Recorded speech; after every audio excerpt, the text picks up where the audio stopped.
AMT was originally founded in 1948 by West Gologly.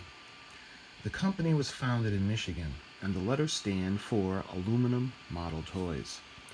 Believe it or not, AMT was originally founded to help present cars to potential customers. In addition to showing photos and specifications to the potential customers, they now had an opportunity to present a small three-dimensional model to better represent the vehicle. The first model that was produced was a 1948 Ford Tudor sedan. It was cast in 1/25 scale and made of aluminum and painted in standard Ford colors. It was later discovered that modeling in plastic was a more cost-effective way of producing the models. They became more of a production-friendly giveaway sample rather than the expensive to produce aluminum ones which needed to be painted after casting. The plastic ones could be molded in the colors, eliminating the need for painting. This was due to the introduction of the sliding pillar, which was an instrument that enabled the production of a more complex shape. The early 50s seen AMT produce flywheel toy models as well as the models representing the vehicles to customers. And in 1953, AMT officially released its first model kit as it produced a triple kit, each one containing 3 unassembled models. In 1958, the company added several customizing parts, creating the 3-in-1 customizing kit series. They also started producing their models in styrene. In 1961, a factory was constructed in Troy, Michigan, enabling them to keep up with the steadily growing demand for their products. Although they produced many varieties of cars, trucks, big rigs, aircraft, they were about to come into contact with a now iconic television series titled Star Trek. On August 1st, 1966, AMT entered into a contract with Desilu Studios. The series called Star Trek had introduced a number of fictional props and space vehicles with which could be introduced to potential customers and fans of the new show. AMT could now produce model kits of the spaceships and props used in that show. In exchange, AMT was now responsible for building a life-size replica of a shuttlecraft. As per the agreement with Desilu, AMT produced the shuttlecraft Galileo. The prop was just over 22 feet long and a little over 8 feet high. AMT also developed a kit for the USS Enterprise, thus launching a long-standing relationship between Star Trek and AMT. AMT would go on to produce many items from the show, including the Klingon D-7 battlecruiser, Romulan bird of prey, Mr. Spock, shuttlecraft Galileo, bridge of the Enterprise, space station K7, as well as hand props which included phasers, communicators, and tricorders.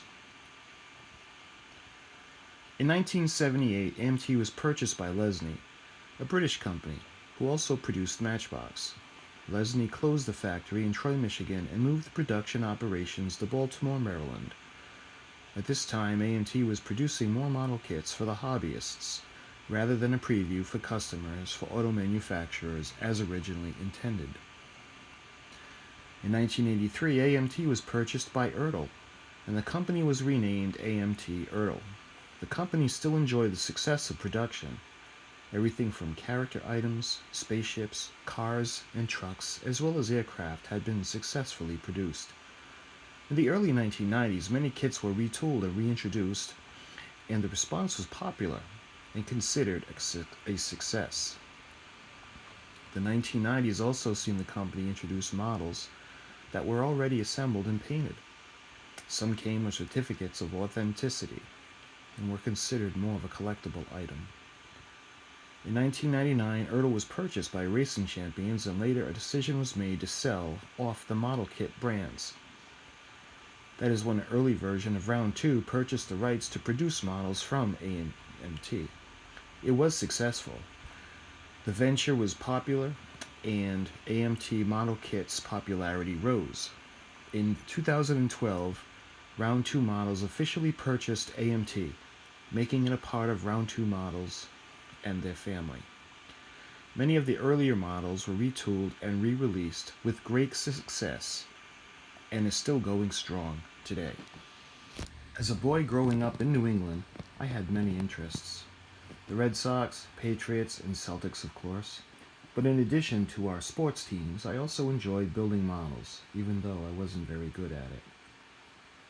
For model cars and trucks, it was usually Revell or Monogram. I even remember being part of a model club at one point. I don't remember if it was Monogram or Revell that sent me a model kit each month. They usually ended up being built quickly and haphazardly, and never really survived time-wise, and were eventually thrown away. In addition to the Red Sox, my biggest passion as a kid was a show on television called Star Trek. It was one of the few passions I carried over into my adulthood. Of course, the Patriots and Red Sox are still close to the top of the list, as are the Celtics. But my family has become one of my life's biggest passions as well. One does not always have time to spend on passions from childhood when given the responsibilities of raising a family. The biggest passion from my childhood, however, did stay with me through adulthood. That passion was Star Trek. I am referring to the original series. Yes, I do enjoy The Next Generation, as well as the other Star Trek franchise spin-offs, but the original series has my heart. In fact, my first childhood love is still holding my heart today. I am referring to what has been my favorite character from the first time I had watched an episode of Star Trek. I am referring to the USS Enterprise herself, designation NCC 1701, and it was this love that introduced me to AMT models. You know, no matter how old I get, and despite the technical advancement of today's models, like Polar Light's 1/350 scale USS Enterprise kits, there is something about the AMT Star Trek USS Enterprise spaceship model kit that I just love so much.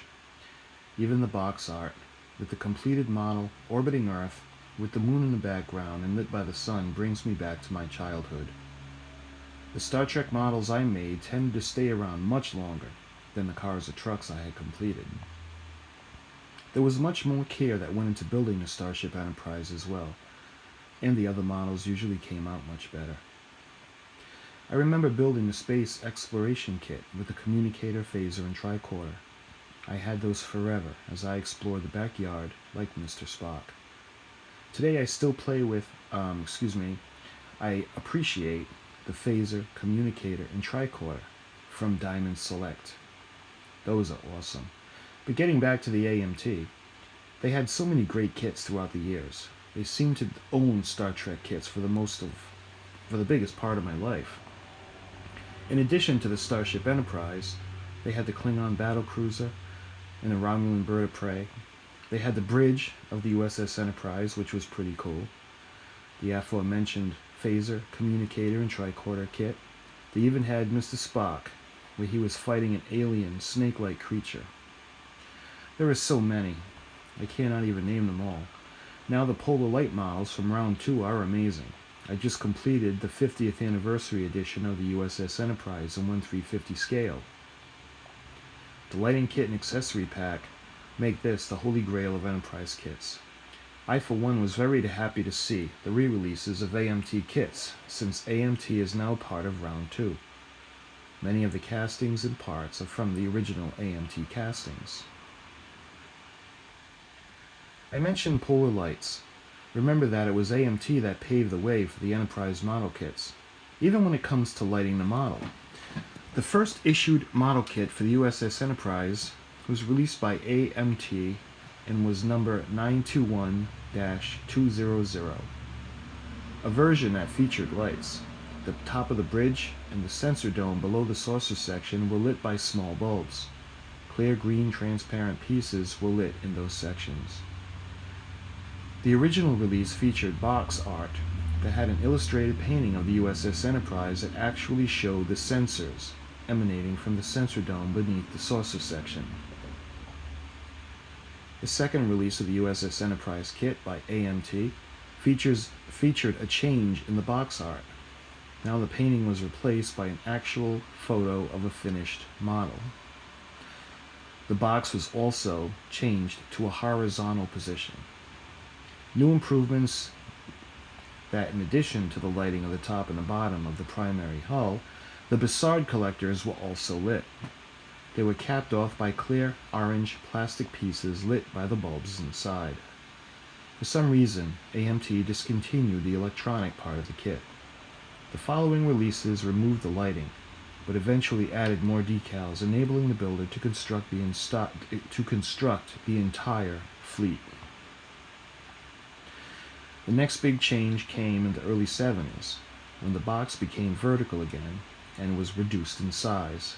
The base was changed from the triangular base to more of an X-type stand, which held the ship in place with a small pin.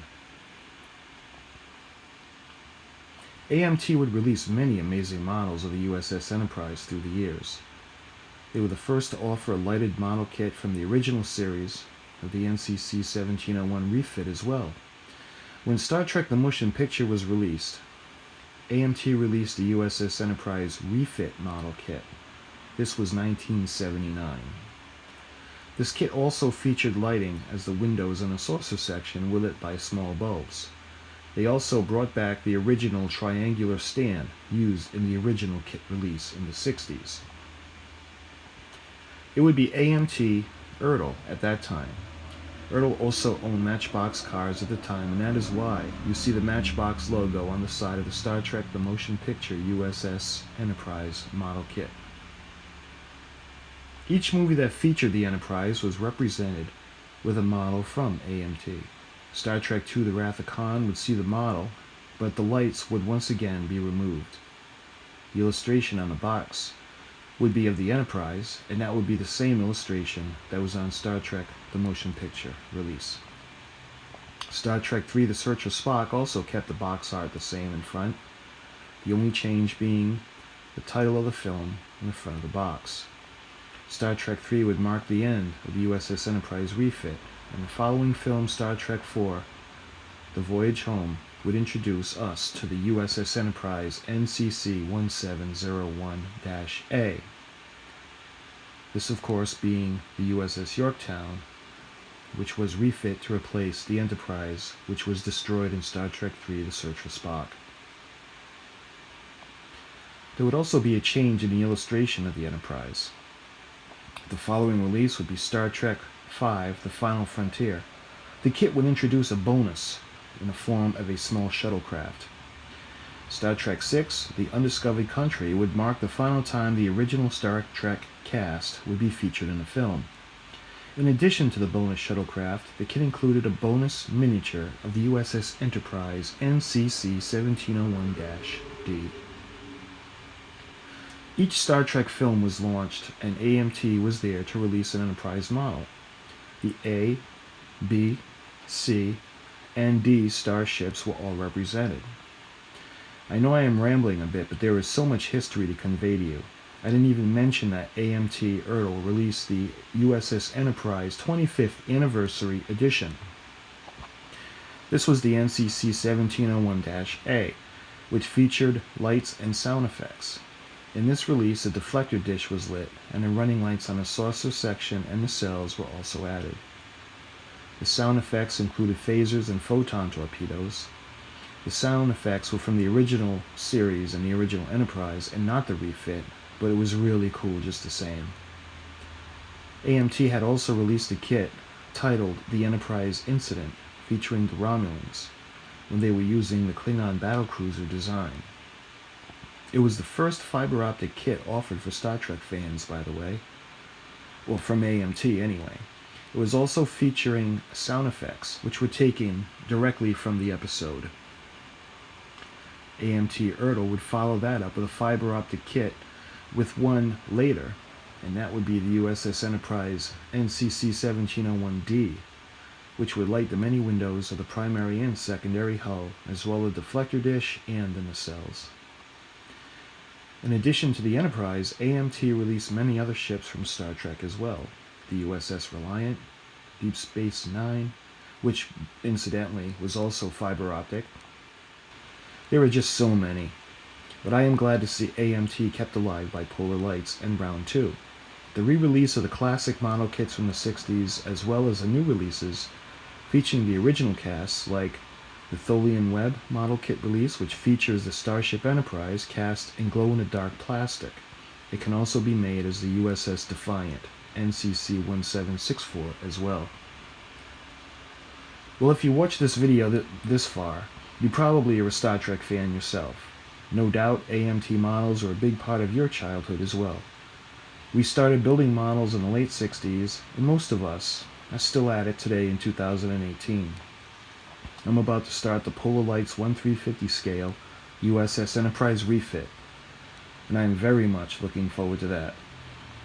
Well, I hope you enjoyed this video. Sorry for rambling on, but there was so much information to get to you. Once again, I hope you enjoyed it. I hope it was very informative to you. And until next time, take care and live long and prosper.